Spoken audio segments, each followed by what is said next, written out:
Notre mode de vie cause nos maladies. Le chirurgien japonais Hiromi Shinya discute des habitudes nuisibles. Quand je vois des amis de mon âge, je peux immédiatement deviner comment ils vivent. Certains ont vieilli prématurément, tandis que d'autres, même plus âgés, paraissent plus jeunes. Notre apparence extérieure révèle beaucoup parce que nos corps ne peuvent pas mentir. Ils montrent exactement comment nous vivons, ce que nous mangeons et ce qui nous importe, explique le chirurgien japonais Hiromi Shinya. Cela peut surprendre, mais il dit n'avoir jamais signé un certificat de décès pour aucun de ses patients. Au cours de sa carrière, il a traité d'innombrables maladies, y compris des cas difficiles comme le cancer du côlon, mais n'a jamais perdu un patient. Il attribue cette chance à un fait simple. De nombreux problèmes de santé proviennent d'un mauvais mode de vie. Plutôt que de traiter uniquement les symptômes, il se concentre sur les causes bien profondes, incitant les patients à changer pour le mieux. Le docteur Hiromi établit quelques directives de base pour gérer son propre corps. Ce sont ces mêmes lignes directrices qu'il enseigne à ses patients. Quand il s'agit de nombreuses maladies dites liées à l'âge, ce n'est pas l'âge en lui-même qui est le coupable, mais nos habitudes alimentaires. Malheureusement, peu de médecins s'intéressent à ce que leurs patients aiment manger. C'est pourquoi de nombreux collègues disent que certaines maladies proviennent de causes inconnues. Mais si vous enquêtez sur les régimes alimentaires des gens, cette cause inconnue devient évidente.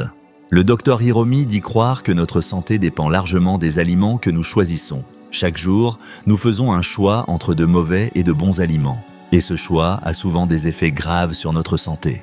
Alors, quels aliments sont définitivement malsains et lesquels sont acceptables? Selon Shinya, il existe un classement des aliments qui nuisent gravement aux personnes. En tête de liste se trouvent les produits carnés. Ensuite vient le lait acheté en magasin, qu'il croit plein de graisses oxydées dangereuses pour le corps. La margarine n'est également pas un choix sain, dit-il. Après avoir étudié d'innombrables dossiers de patients et leurs régimes alimentaires, Shinya est parvenu à une conclusion autrefois surprenante. Plus tôt dans la vie, les gens mangent régulièrement de la viande, plus tôt leurs problèmes de santé commencent. De son point de vue, il existe un niveau optimal d'aliments d'origine animale, environ 15% de l'alimentation totale. Au moins, la moitié devrait être des céréales, le reste étant des fruits et des légumes.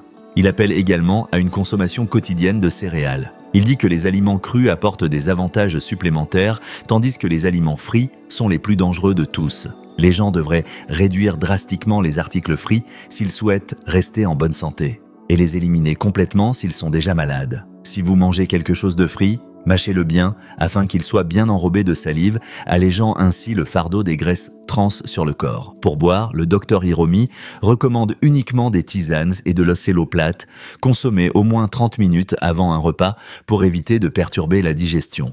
Je bois jusqu'à 700 ml d'eau sur le matin à jeun, encore 500 ml une demi-heure avant le déjeuner, et la même chose avant le dîner. En hiver, je la réchauffe un peu, la sirotant lentement, note-t-il. De nos jours, de nombreux médecins sont plus malades que leurs propres patients. Je connais des collègues atteints de diabète ou d'autres problèmes graves. Il semble qu'ils n'aient aucune idée de la véritable santé, de la prévention des maladies ou d'une alimentation appropriée. Alors pourquoi compter uniquement sur eux?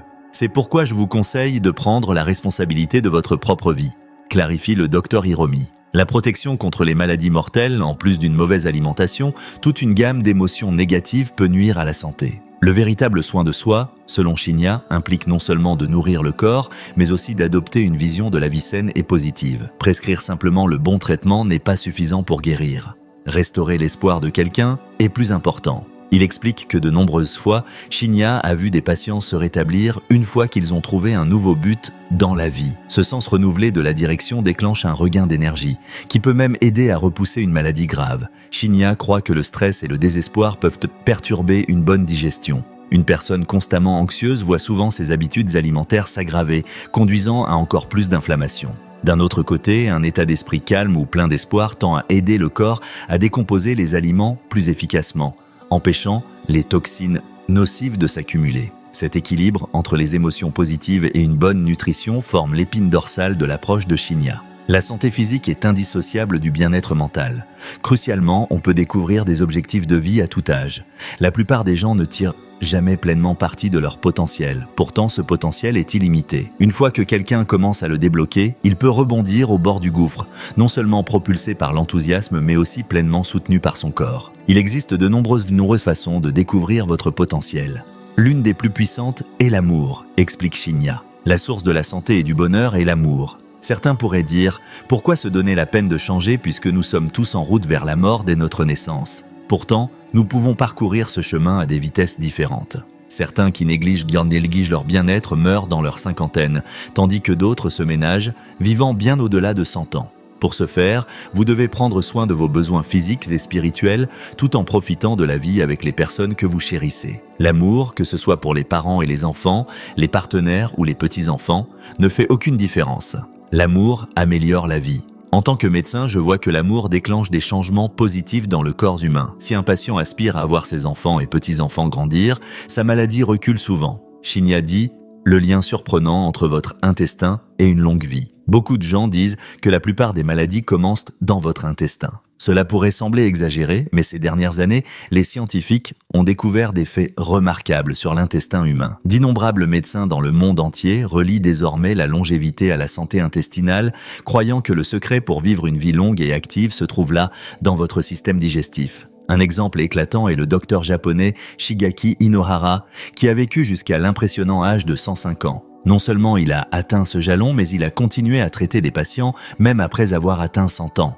Incroyable, n'est-ce pas? Votre intestin fait bien plus que décomposer les aliments. Au-delà de digérer et d'absorber les nutriments, il influence de nombreuses zones clés de votre corps, y compris votre système immunitaire et votre santé mentale. Selon des médecins comme le docteur Inahara, un grand nombre de maladies commencent dans l'intestin. Il possède un réseau indépendant de plus de 100 millions de cellules nerveuses, appelé système nerveux entérique, qui fonctionne sans avoir besoin de l'aide de votre cerveau. C'est pourquoi certains scientifiques l'appellent un deuxième cerveau. Ce deuxième cerveau gère la digestion et produit des produits chimiques stimulant l'humeur, tels que la sérotonine. En fait, environ 90% de la sérotonine du corps est fabriquée dans l'intestin. Les chercheurs ont également découvert que votre intestin et votre cerveau communiquent à travers un processus connu sous le nom d'axe intestin-cerveau. Cette connexion peut façonner votre bien-être émotionnel, mental et physique. Une étude de Harvard, par exemple, a lié des conditions telles que le syndrome de l'intestin irritable au stress et à l'anxiété. Cela souligne à quel point votre humeur et votre intestin sont liés. Votre intestin est également crucial pour la protection immunitaire, abritant environ 70% des cellules immunitaires de votre corps. Ces cellules défendent contre les envahisseurs nuisibles comme les virus et les bactéries. De plus, votre intestin gère la microbiote de minuscules organismes qui vous gardent en bonne santé. Lorsque cette microbiote devient déséquilibrée ou dysbiotique, vous êtes à risque accru d'allergies, de troubles auto-immuns et d'autres maladies. Une étude de l'université Stanford a trouvé que les déséquilibres bactériens intestinaux peuvent conduire à des maladies telles que le diabète, l'obésité, les problèmes cardiaques et même le cancer. Pendant ce temps, des recherches publiées dans Nature ont révélé que la santé intestinale pourrait jouer un rôle dans les maladies cérébrales comme la maladie d'Alzheimer. Ces découvertes soulignent pourquoi un intestin sain est si important pour la santé générale. Avec ses nombreuses années d'expérience, le docteur Inohara a reconnu que la bonne santé intestinale joue un rôle énorme dans le bien-être global. Surtout pour rester énergique plus tard dans la vie. Il était convaincu qu'un intestin sain était la clé d'une vitalité forte et durable. C'est pourquoi il a toujours insisté sur une digestion appropriée qui aide le corps à absorber les nutriments essentiels et à éviter les problèmes de santé liés à l'intestin tels que la constipation. Ses conseils étaient toujours de soutenir l'intestin car un système digestif bien fonctionnant maintient tout le corps en bon état de fonctionnement. Pour accomplir cela, il recommandait un régime riche en fibres, comme des légumes frais, des céréales complètes et des fruits. Les fibres aident votre intestin à fonctionner plus efficacement. Il privilégiait également les repas légers, se concentrant sur des aliments faciles à digérer, surtout pour les personnes âgées. Inohara évitait les aliments lourds comme la viande rouge excessive qui peuvent surcharger le système digestif. Au lieu de cela, il mettait en avant le poisson et les légumes frais, tous deux plus faciles à gérer pour votre intestin. En plus de cela, il promouvait l'exercice régulier. Se lever et bouger stimule l'intestin, évitant des problèmes comme la constipation qui peuvent saper votre santé. Merci beaucoup d'être ici aujourd'hui. Si vous pensez que ce contenu pourrait aider d'autres personnes, partagez-le maintenant avec autant d'amis et de membres de la famille que possible. Je suis sûr que cette leçon pourrait améliorer leur santé aussi. À la prochaine vidéo, prenez soin de vous et restez en bonne santé.